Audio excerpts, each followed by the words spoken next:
Vendredi soir à Pau. La vie de la cité ouvrait une parenthèse. Un aller-retour dans le noir, furtif, mais intense et plein de rebondissements. Moi, j'avais bien du mal à imaginer ce qui allait arriver. Encore une nuit sur cette terre promise, où les crimes et les injustices sociales seraient mon pain quotidien. Mais ce qu'on avait oublié de me préciser, c'était quels crimes, quelles injustices sociales j'allais devoir me coltiner. Heureusement qu'on était à Pau, la ville de tous les possibles. Il me fallait sonder l'âme humaine. Et pour cela, j'allais rencontrer de drôles de spécimens, des écrivains de romans noirs. Yo creo que Amanda está dormida y que a través de sus sueños me escucha. Je crois qu'Amanda est endormie et qu'elle m'entend dans ses rêves. Los muertos, cuando duermen, sueñan que están vivos. Les morts, quand ils dorment, rêvent qu'ils sont vivants. Mis ojos recorren despacio su inmovilidad. Mes yeux parcourent lentement son immobilité. Tengo ganas de decirle que mi vida y la de su madre son tan frágiles ahora que casi la envidio en su rigidez, ajena a cualquiera de nosotros. J'ai envie de lui dire que ma vie et celle de sa mère sont maintenant tellement fragiles que j'envie presque sa rigidité, étrangère à n'importe lequel d'entre nous. No me odies, hija mía. Petite, ne me déteste pas. Lo que me gusta de esta novela, por eso os decía que todos vosotros sois un poco el asesino, es que nunca nos llegamos a conocer. Ce que j'aime dans ce roman, et c'est pour ça que je vous disais qu'on était tous un peu des assassins, c'est que nous ne nous connaissons jamais vraiment nous-mêmes. Hasta que la vida nos pone en una situación extrema. Jusqu'à ce que la vie nous mette face à des situations extrêmes. Y este libro creo que os va a poner en esa situación. Et je pense que ce roman vous mettra dans cette situation précisément. Os va a cuestionar sobre vuestro concepto del bien y del mal y sobre vosotros mismos. Et il vous fera vous poser des questions sur le concept du bien et du mal et sur vous-même. Y ya está, en un aller-retour, c'est suffisant. Et voilà.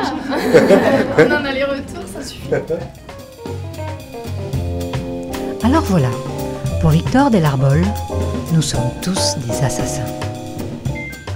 Un aller-retour dans le noir, ça suffit? Non, c'est déjà trop.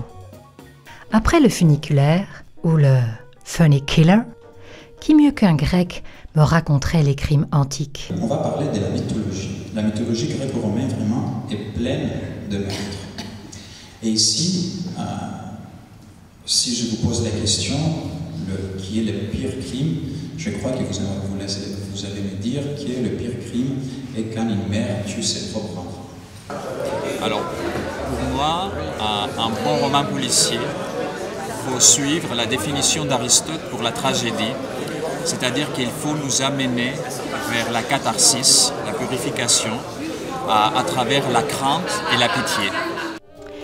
Du côté français, un voyage dans le noir nécessitait au préalable de faire un bon gueuleton bien arrosé. Alors, il faut de l'oignon, de la coriandre, un peu de piment quand même, parce que ça dépend. Et puis, il faut des temps... Enfin, ça dépend des gens. Pour certains, il faut des tranches de barbac à vif avec du sang qui coule. Et d'autres, non. Une bonne patate rôtie comme là-dedans, ça suffit. Et il valait mieux ne pas oublier ses pantoufles. Les flamands du même, à la même époque, eux, ils regardent par terre. Et quand ils regardent par terre, c'est des trucs absolument étonnants. C'est-à-dire c'est une pièce avec deux pantoufles.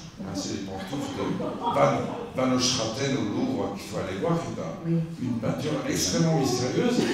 Mais non, mais elle va. Non, on est trois là. Donc, la peinture n'a rien de criminel, mais quand on voit cette peinture, on se demande ce qui se passe. À qui sont les pantoufles?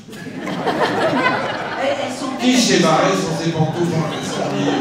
Et il y a quelque chose de criminel qui est terrible, et surtout que Van Ostraten était un terroriste flamboyant, donc il n'a pas mis des pantoufles pour que dalle.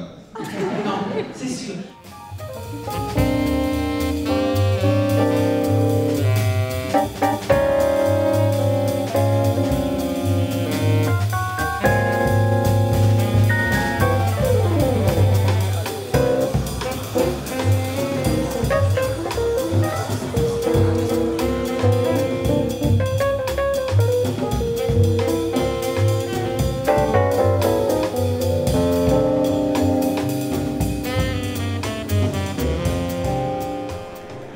Yestani, lui, des nuances de noir, il en connaît un rayon.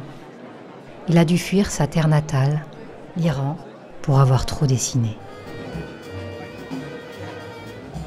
Chaque auteur avait sa propre théorie sur la noirceur des hommes. C'est qui l'ordure qui t'a fait ça? C'est qui le fils de pute sorti du con d'une chienne qui a osé faire ça? Je crois que les bons romans noirs, c'est ceux qui se servent des codes pour mieux les oublier et parler d'autre chose. Un livre doit être la hache qui brise la mer gelée en nous.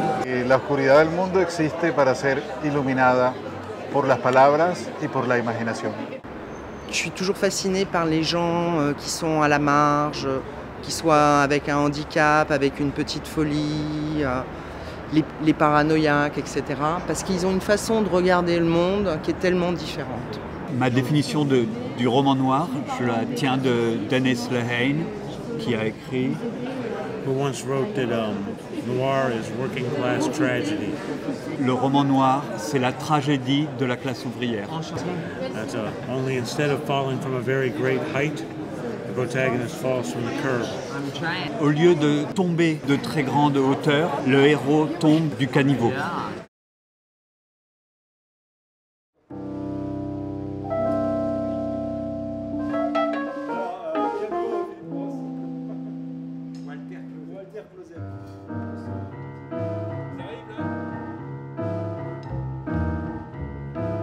Un aller-retour dans le noir. Si tu ne crois pas, tape ta gueule à la récré.